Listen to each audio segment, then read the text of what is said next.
disaster struck for Richard Hartman. Just one of many similar incidents he's experienced this season. Luckily, the fire was quickly knocked down. You gotta get the car stopped and keep it off the guardrail, and sometimes that's hard to do when you're skating around in oil and you got smoke filling up in the cockpit. But that time, luckily, it happened right off the line, and I was able to get it under control pretty quick. It's been a tough year for you, kid. Yeah, real tough. Richard Hartman can credit his quick reactions with the safety equipment on board and the NHRA Safety Safari for preventing what could have been a very disastrous moment. So Gordon Mineo, who got a big break there in the first round, is now against Mark Oswald on the line in round number 2 of Funny Car. Oswald has selected the near lane. Close to the center line, he drives away. Bill Schultz, his crew chief, satisfied with that performance, and at 5:28, I should hope so. 274-mile-an-hour charge advances Oswald into the Final Four. At the starting line, the engine's running in both cars, the body's down, and it may be a moment that the fans of NHRA Winston Drag Racing truly love. Side-by-side smoky burnout. Del Worsham and Mike Dunn. Just what the fans came to see. Great showmanship and great competition. Based on times in round 1, Worsham's got the lane choice. Another man hoping his 5:28 will hold up for lane choice in the Final Four is Mark Oswald. Well, crew chief Bill Schultz gave Mark Oswald plenty of power with which to fight, a 5:28. Yeah, we knew he had it. The car's been running real good this weekend. We figured out a few things, and we're pretty happy about that. It's kind of given us a problem down on the other end, spinning the tires and the wind is moving around. If we can correct that, I think we can run real well. Good luck. Thank you. As usual for Mark Oswald, not much emotion, but a whole lot of serious business. Here's business family style. The E.B. Abel owns Snickers Dodge, as Mike Dunn is the driver and his dad, Jim Dunn, serving as the crew chief. Mike drove his dad's tune-up to a 5:25 in qualifying, good for the number 4 spot, while his competitor, 21-year-old Del Worsham, also drives a car tuned by his father, Chuck. He ran 5:26, good for number 5. Both drivers saw their performance fall off considerably in round number 1, that due primarily to the heat. It's much warmer today than it was when they recorded those quick times in qualifying. Mike Dunn going up in smoke, and he loses control and slaps the wall. The parachute is out, and Dunn now slowing the Dodge. But that incident causing a bit of damage, obviously, to the race car, and certainly ending any chance Mike Dunn had for defeating Del Worsham. Worsham advances to the Final Four with a winning time of 5.30. As we look again, the problems for Mike Dunn started just off the starting line when the huge slicks lost traction. The smoke billowed out from behind the Dodge Daytona, and at this point for Mike Dunn, it was just like driving on an ice skating rink. The car continued on down track, out of control until it slapped the guardrail. At that point, the parachute deployed, slowing the car until Mike was able to bring it to a safe stop. Michael, I thought for a second there you had it saved, but it wasn't to be. Well, the throttle stuck, and I got out the first time and pedaled it, smoked it again, and she hung up big time, and it came around. I was reaching down, pulling it out, and it was, pretty sideways, and just had to get her in the wall. How were you able to shut it off? I finally reached back and pulled back on the tow clip. That wasn't the first time this has happened. We've been having trouble with it, smoking the tires and the throttle hanging up. We thought we had the problem solved. Let's walk around and have a look at the other side of the car if we can. Damage does not appear to be all that severe. These big headers generally take a lot of the cushion out of it, and they're crunched right up along the side. It'd be a lot worse if it wasn't for the zoomy headers. While they may have prevented serious damage to the car, the impact with the guardrail, the concrete barrier, certainly scraped some of the shiny off the side of the car. Back in Jim White's pit area, look what's happening. An engine change going on. We saw some smoke coming out of it in its second round victory. Obviously, the damage more severe than anybody thought. Delco Heartland Nationals, the final pair of the second round of Funny Car Eliminator getting set to go. John Force, the Winston points leader and reigning Winston champ. That's Austin Coyle, his crew chief, reaching under the car, making some final adjustments. Force qualified in the number 3 spot at a 5:24. His competition, Chuck Etchels, in the Super Winch Pontiac Trans Am at a 5:31. That put him in the number 6 spot. John Force knows that he has to continue to win if he hopes to keep pace in the Winston points chase with the challenger, Jim White. But he has to be buoyed just a little bit by the knowledge that White is having some mechanical problems as he heads into the Final Four race with Del Worsham. You're riding on board inside the Castrol Olds of John Force. He heads across the finish line and into the Final Four with a 5:32 at 265 miles an hour. And just as we thought, Mark Oswald's 5:28 stood up for lane choice against John Force in the Final Four. In the other pair, Jim White has got the opportunity to choose the lane over Del Worsham. Let's go to the far end of the track and see what John Force thinks of that 5:32. Well, while some teams are out there blowing up all this stuff trying to run Jim White numbers, John Force, you're just playing your own tough game. 5:32. 5 what? 32. 32, yeah. We're probably going to have to put a blower on her. We thought that last round she fell off, but we're happy. You know our game plan. It's been that way since Indy. Those guys are awesome, and we're just plugging out rounds. We're going to try to win this race. The conditions out here, the heat, the dust, the way White's car is still not performing like it should, but I imagine they're saving it for the final, and maybe we're saving a thing or two also. All right. In addition to the heat and the dust, you can see the Kansas wind trying to restyle John Force's hair.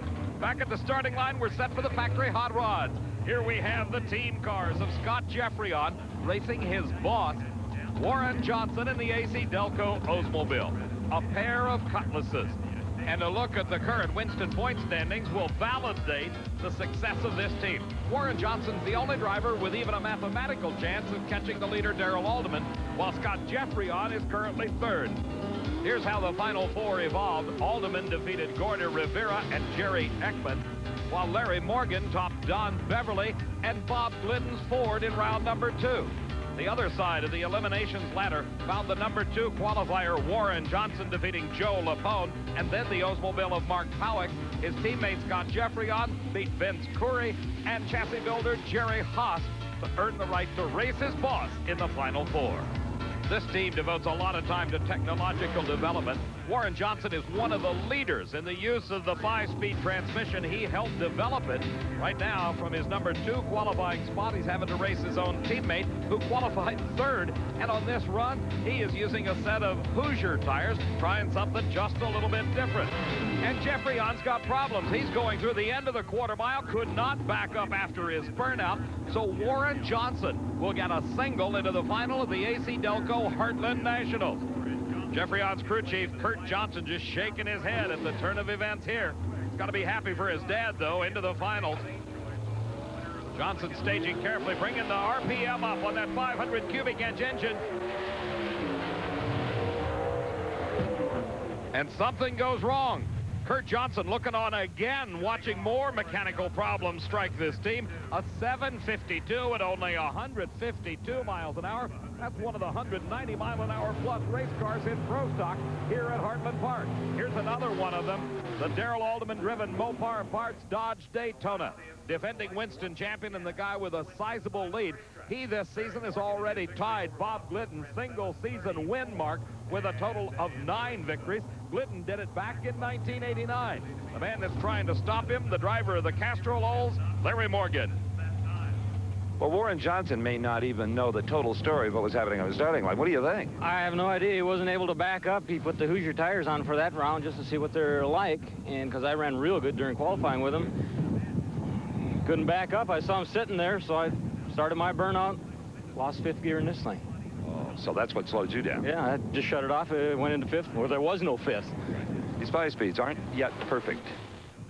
Just like his son, Warren Johnson, left to shaking his head over the problems encountered by his racing team this weekend. One man's got to be taking note of all of that. That's Darrell Alderman, the number 1 qualifier. He's also the only winner Heartland Park has ever seen in Pro Stock. Larry Morgan, coming from his number 5 qualifying position, is going to have to muster a good run here because on paper, Alderman has got a decided advantage.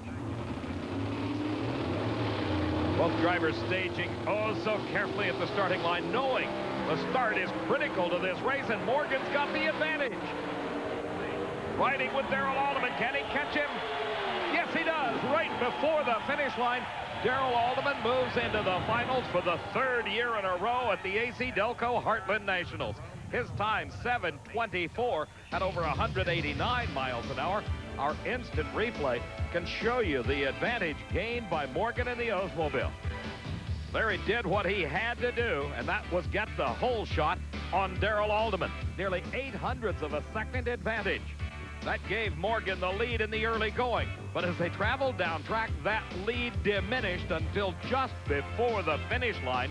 The Dodge in the near lane put on a burst of power to blast past Morgan and into the final round. The margin of victory at the finish line, 0.07 of a second. So Warren Johnson has not only got to repair his mechanical problems, he's also going to give away lane choice to Darrell Alderman in the finals of Pro Stock. 3 years in a row, Darrell and the Dodge go to the final at the Heartlands. Yeah, I tell you, this is the kind of track that the little Dodge likes. It really hooks up good and low in second, and it ETs when it hooks up and low in second. You seem to have all the aces. Good luck. Thank you very much. Okay. Alderman set to face his closest rival in Winston points competition, as is this man. Joe Amato will be tangling with Kenny Bernstein in the Final 4 of Top Fuel, coming up next at the AC Delco Heartland Nationals.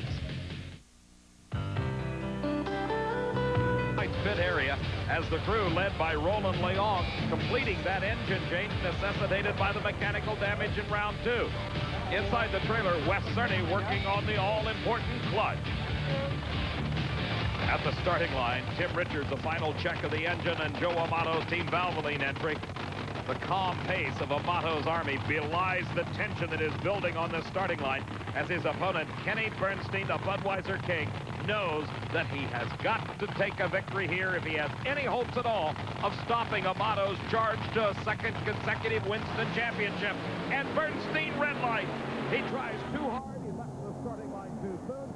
Automatic disqualification. Joe Amato into the finals, and look at the time.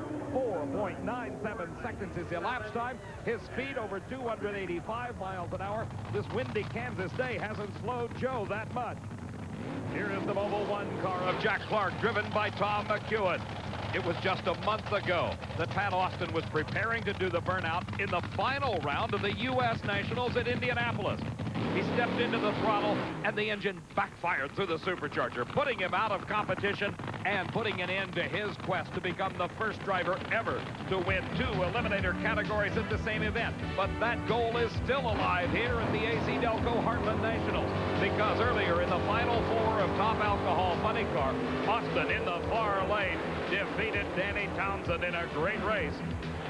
Moved him into the finals of Top Alcohol Funny Car with a 6:03, 231-mile-an-hour charge.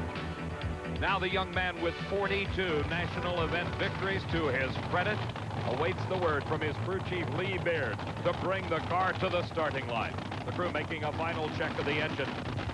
Austin getting himself set in that cockpit. This young man is absolutely remarkable. He astonished everyone at his first race ever in Top Fuel. That was at the U.S. Nationals with his brilliant reaction time. McClelland has been driving better today than we have seen him all season long. Let's see who gets away first.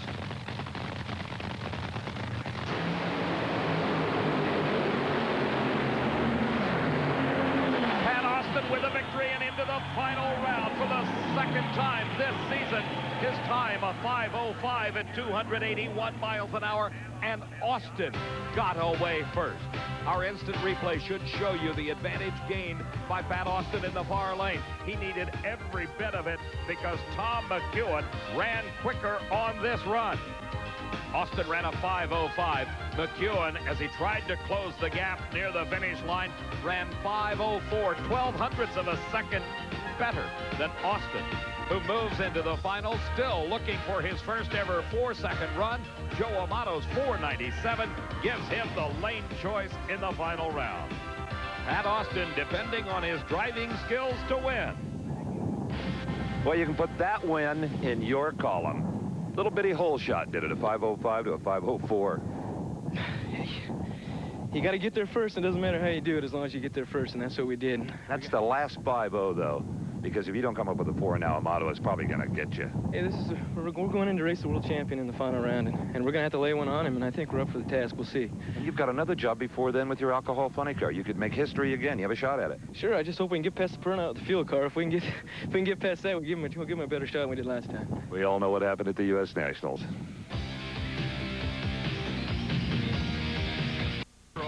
Smoky burnout by the Hawaiian Bunch Dodge Daytona.